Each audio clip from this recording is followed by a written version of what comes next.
Welcome to Cognitive Spirals, exploring the latest research into consciousness, cognition, and machine intelligence. Today, we're diving into a paper that really got me thinking, mind the gap. Deep learning doesn't learn deeply. It's a bold statement, right? But it touches on something I've been wrestling with for a while. I mean, are we really building intelligent machines or just incredibly complex pattern recognizers? Yeah, I saw that paper too. It's provocative, definitely. But I think it's maybe a little harsh. I mean, look at the progress we've made with deep learning in the last decade. Image recognition, natural language processing, it's all been driven by deep learning. I think the title is spot on. We have created really effective tools that can mimic some aspects of intelligence, but mimicry isn't understanding. I think deep learning is essentially sophisticated curve fitting, and I am not convinced that throwing more data at these systems will get us to AGI. We are not getting closer to real understanding, we are just creating more complex patterns. I'm with you on that, Sarah. It feels like we're optimizing for the wrong things. I mean, these models are amazing at generating text or classifying images, but do they really understand what they're doing? I think the gap is that they lack a fundamental understanding of space, time, and causality. Exactly. That's what I found so compelling about this. It's like we've built these incredibly intricate structures, but the foundation might be shaky. Think about how a child learns. They don't just memorize millions of images of cats to recognize a cat. They understand the concept of catness, the way it moves, its behavior. Deep learning often feels divorced from that kind of grounded, embodied understanding. But isn't that what the higher layers of a deep neural network are doing? Abstracting away from the raw data to create higher level representations? I mean, a convolutional neural network, for example, learns to identify edges, then shapes, then objects. That seems like abstraction to me. It seems like a form of learning. I would say those are still just statistical correlations, not real understanding.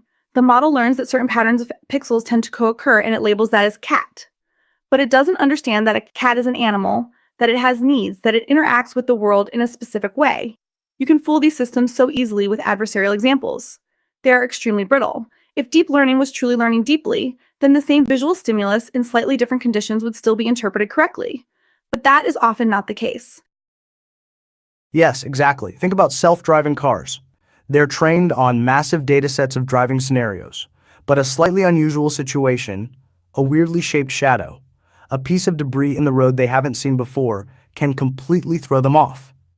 Because they don't have the ability to reason about the scene in terms of space and time and predict what's likely to happen next. They are making predictions based on previously observed examples and are not really understanding the underlying dynamics. Okay, I see your point about brittleness. But wouldn't that just argue for even more data and more sophisticated architectures? I mean, the larger the data set, the more likely the model is to encounter those edge cases and learn to handle them. And we're constantly developing new architectures that are more robust to adversarial examples. We can use generative adversarial networks to create adversarial examples, and then train the system to be robust to those examples. So, the system is not just memorizing, it is generalizing what it has learned. I think the paper's title, Mind the Gap, kind of says it all. What are the mechanisms for true reasoning and generalization in a deep neural network? I think there's a fundamental difference between the ability to recognize a pattern and the ability to understand the underlying principles that govern that pattern. It's the difference between memorizing a formula and understanding the physics behind it. How can we build a deep learning model that is not simply memorizing a formula?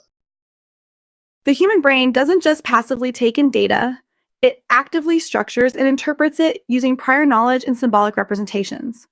I think neuro-symbolic AI is a more promising route. Combining the pattern recognition abilities of neural networks with the reasoning and knowledge representation capabilities of symbolic systems.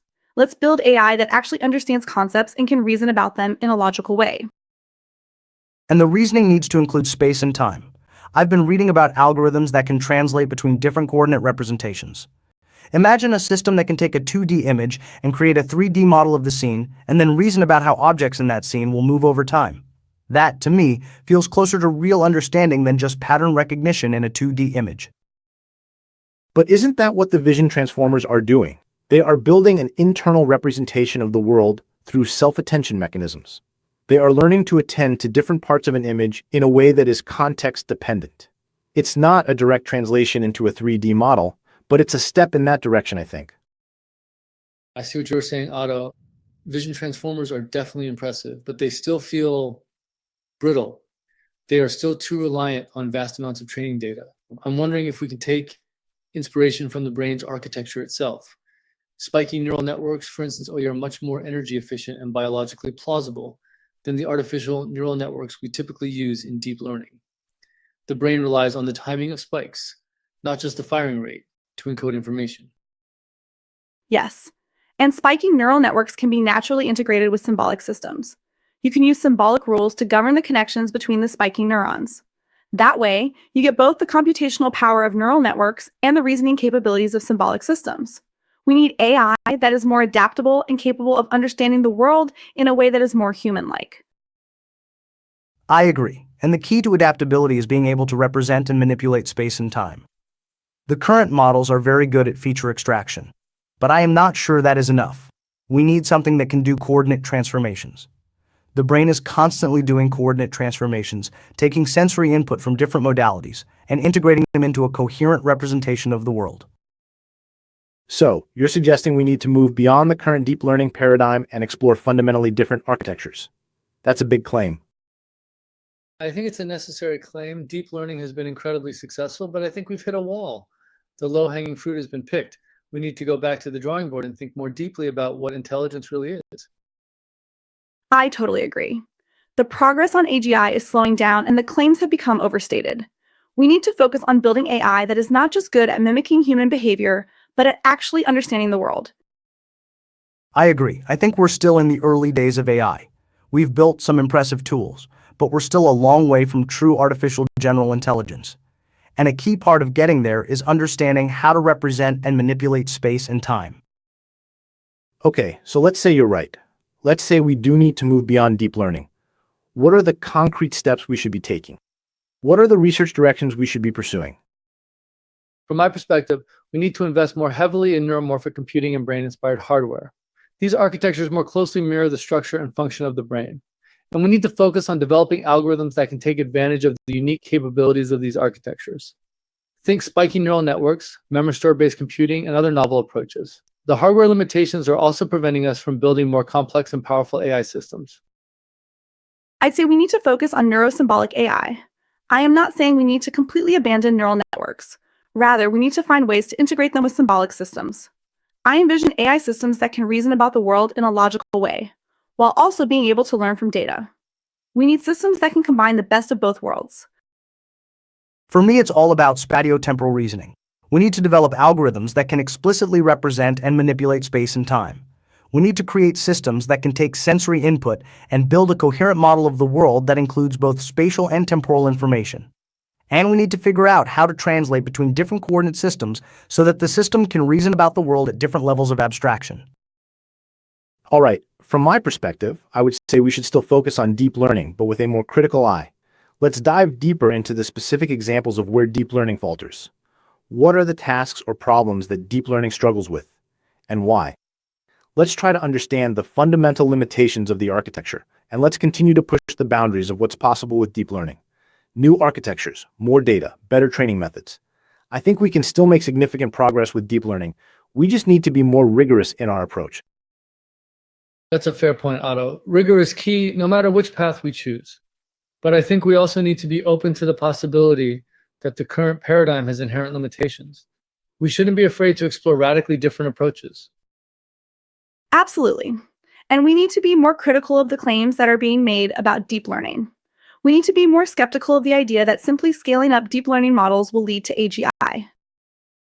I agree.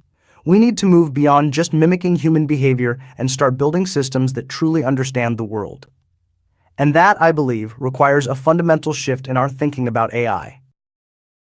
All right, I'm willing to concede that we need to explore alternative approaches, but I'm not convinced that deep learning is a dead end. I think it's still a valuable tool, and we should continue to invest in it. But I agree that we need to be more critical and more rigorous in our approach. So I'm curious, Otto, how do you see the whole tokens to thoughts transformation in large language models fitting into this discussion? The article we mentioned earlier highlights compression, and it feels like the brain does a lot of compression itself. Is there a link there, and how can we use that to bridge this gap we're talking about? That's a great question. I think the compression aspect is key. The ability of LMs to take raw text and compress it into a meaningful representation is incredibly powerful. It's a testament to the ability of deep learning to extract patterns and relationships from data. I think the brain is doing something similar. It's taking sensory input and compressing it into a manageable form. This compression is happening across different modalities and different timescales. But isn't the compression in LLMs just a statistical trick? The model is learning to predict the next token in a sequence, but it's not really understanding the meaning of the text. I still think symbolic representation is crucial for real understanding.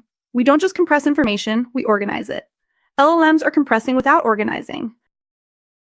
I think the compression is a necessary evil. The current deep learning models are so complex that they need to compress the data in order to make it manageable. But I think that compression is also losing information. When you compress data, you're throwing away information that might be important. I suspect that a key part of AGI is finding a way to represent information in a way that doesn't require so much compression. Okay, but even if it's just a statistical trick, it's a pretty impressive trick. And the fact that LLMs can generate coherent and meaningful text suggests that they are capturing something important about language. The point of compression is to extract the most salient bits of information, and you can't create something from nothing. True, but I wonder if the meaning is emergent. The interplay between tokens, thoughts, and meaning feels like the interplay of neural activity in the brain. The article touches on this mirror effect where the AI transforms tokens into meaning, kind of how the brain transforms sensory inputs into representations. Could we use this principle of compressed representation and somehow translate that to a biologically plausible neural network, something that mirrors our own brain's compression?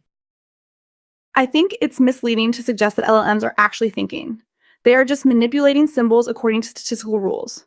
They are very good at it, but it's not the same as understanding. They are not really capable of abstract thought or reasoning. A baby understands something that the LLM does not. It understands that it is separate from the world. It has an understanding of self, and the LLM doesn't. It just generates words. And they don't understand the relationship between those symbols and the real world. They can generate text about cats, but they don't know what a cat is. They can't interact with a cat. They don't understand how a cat moves through space, the sounds it makes, and how it is related to other things like food, its owner, other animals, etc. But they are learning these relationships implicitly. The more data they are trained on, the more they learn about the world. It's like a child learning to speak. The child doesn't explicitly learn the rules of grammar. They just pick them up by listening to others. The LLM is doing something similar. It's learning the rules of language by reading vast amounts of text. Yes, and that's where I think neuromorphic computing and spiking neural networks could come into play. They offer a more biologically plausible way to implement these compressed representations. Instead of relying on brute force deep learning, we can try to mimic the way the brain actually encodes and processes information. It starts with the hardware and then moves to the algorithms. I agree. And we can also use symbolic systems to provide a more structured representation of knowledge. We can build systems that can reason about the world in a logical way, while also being able to learn from data. This kind of AI would use language to describe the world with real concepts. It would be more powerful than just guessing what comes next in a sentence. And we need to build systems that can understand the relationship between language and the real world. I suspect that the core algorithm needs to be able to translate between different coordinate representations. That way, it can take sensory input, build a model of the world, and then use language to describe that model. All right, I'm convinced that we need to explore these alternative approaches. But I'm still not ready to give up on deep learning. I think it's a valuable tool, and we should continue to invest in it. But I agree that we need to be more critical and more rigorous in our approach. Maybe that's the key, blending the best of both worlds. I think that sounds like a great place to wrap things up. A nice blend of the current while looking towards where things are heading. Thanks for the great discussion, everyone. Thanks for having me. This was a thought-provoking conversation. Yes, thank you. It was good to discuss these issues with you. Yeah, thanks for having me. Always a pleasure.